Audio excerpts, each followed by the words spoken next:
मेरे पास क्लिनिक में एक पेशेंट आया था। वो कह रहा था, डॉक्टर साहब मुझे है ना तबीयत में मज़ा नहीं है। जब मैंने पूछा कि सर एग्जैक्टली क्या हो रहा है, तो उन्होंने कहा कि मुझे है ना ऐसा लग रहा है कि मैं दिन भर सोया हूँ। तो मैंने जब उनके इंक्वायरी किया तो मुझे पता चला कि वो तो डिप्रेशन के शिकार थे। तो ऐसी कई सारी बीमारियाँ हैं जिसमें आपको वीकनेस महसूस हो सकता है, जिसमें ऐसा महसूस हो सकता है कि मैं कुछ ना करूं, आपके शरीर में कुछ ताकत ही नहीं बची।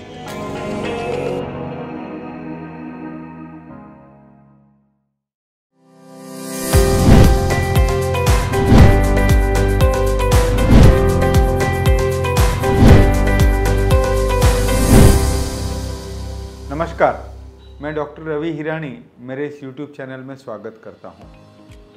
हम अलार्मिंग साइंस की बात कर रहे हैं। आखिरी का एक अलार्मिंग साइन है वीकनेस, गलावट। ऐसी कौन सी बीमारियां हैं, ऐसी कौन सी डिजीजेज हैं जहां पे ये वीकनेस हो सकता है। देखिए, वीकनेस जो है ये बहुत ही कॉमन सिम्टम है आजकल। बच्चों से लेकर बूढ़ों तक कई सारी बीमारियों में ये एक एसोसिएट सिम्टम भी हो सकता है। जब ये एसोसिएट मैं बात कर रहा हूँ, इसका मतलब बीमारी दूसरी है, सिर्फ वहाँ पे वीकनेस है। लेकिन कई सारी बीमारियाँ हैं जो सिर्फ वीकनेस से ही प्रेजेंट होती हैं। जब आप उपवास रखते हैं, जब आप फास्टिंग करते हैं, तो 2-4 दिन कंटिन्यू फास्टिंग के बाद आपके शरीर में जान नहीं बचती है। वो एक नॉर्मल सी चीज़ है। आपने अगर खाना कम खा लिया, पानी कम पी लिया, तो वीकनेस हो सकता है, वो एक नॉर्मल सी चीज़ है। कई बार आपकी नींद नहीं हुई हो तो भी आपको वीकनेस महसूस हो सकता है, जिसको फटीग कहते हैं हम लोग। ओवर एक्सर्शन की वजह से भी फटीग होता है, जो रिजल्ट होता है वीकनेस में। ये सब नॉर्मल चीज़ें हैं, लेकिन कई बीमारियों में ये एक अलार्मिंग साइन हो सकता है कि जहाँ पे आपको डॉक्टर की सलाह की ज़रूरत है, डॉक्टर की ट्रीटमेंट की ज़रूरत है। एक होता है फिजिकल वीकनेस, एक होता है मेंटल वीकनेस। जब मैं फिजिकल वीकनेस की बात कर रहा हूँ तो वहाँ पे आपके शरीर में कमजोरी महसूस हो रही है। आपके शरीर में अगर ब्लड कम हो गया है, बेसिकली आयरन डेफिशिएंसी एनीमिया हो गई है, जो अपने भारत में बहुत ही कॉमन है, तो वो वीकनेस में तब्दील हो सकती है। आपके शरीर में कई सारे विटामिन्स की कमतरता हो गई है, माइक्रो न्यूट्रिएंट्स की कमतरता हो गई है, तो वो रिप्रेजेंट करती है वीकनेस से।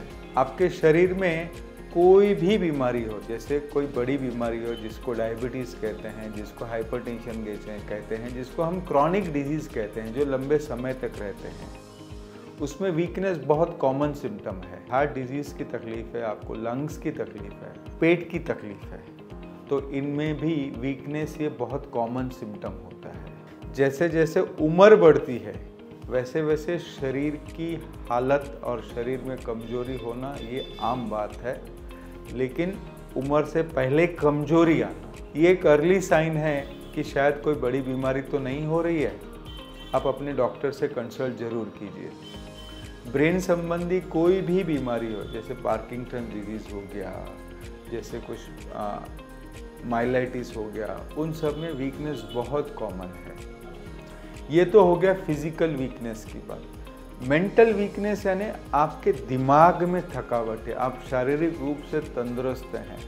जब आपके दिमाग में थकावट है तो पॉसिबिलिटी है कि आपको कई सारा स्ट्रेस हो सकता है, कई सारी एंजाइटीज़ हो सकती है, कई सारे फियर्स हो सकते हैं, या आपको डिप्रेशन की भी तकलीफ हो सकती है।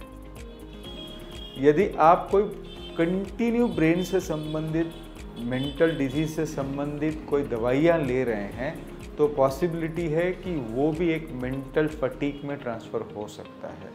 अब कई सारी बीमारियां हैं जिसमें combination of physical weakness and mental weakness, जैसे स्त्रियों में, फीमेल्स में at the age of menopause, 40 के बाद जब हार्मोनल चेंजेस होते हैं तो आपको उन फीमेल्स को पॉसिबिलिटी है कि फिजिकल वीकनेस भी हो सकता है, मेंटल वीकनेस भी हो सकता है।